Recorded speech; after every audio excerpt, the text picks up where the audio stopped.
Hey, this is Matt at Engadget at IFA 2012. We're having a look at one of Sony's new phones. This is the Xperia TX. Now, it's a very similar headset to the Xperia T, but the TX is the global model that we're seeing everywhere else. It's a dual-core 1.5 GHz processor, and what else you get here is a huge 4.6 high-definition screen. As it's quite similar to the Xperia S we played with last year. It's a little bit patchy on the performance front. As you can see here, we've got a very similar Sony-styled smartphone skin on the top of Android ice cream sandwich. There's multitasking here as well, so we can jump into any other apps. Unfortunately, there isn't very good connectivity here, so we couldn't really test out the browser all that much. You also have a selection of Sony's own brand apps. This is obviously their Walkman music app. There's a bit of Dave Brubecker. Hopefully we can play that. Yeah, you can't really hear that in the madness of this evening.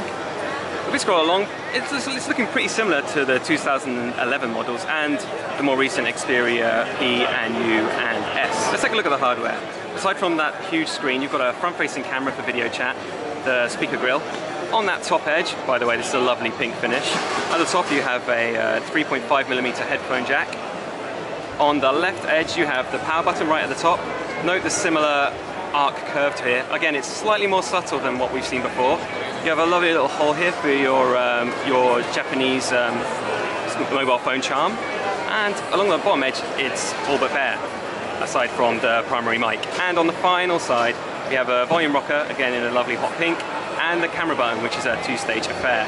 The camera itself is actually a 13 megapixel XMOR sensor paired with an LED flash. And finishing up the back, you can just about see behind the security tag there is the loudspeaker. Anyway, this is Sony's Xperia TX, again very similar to the Xperia T. Check out Engadget.com for our full hands-on.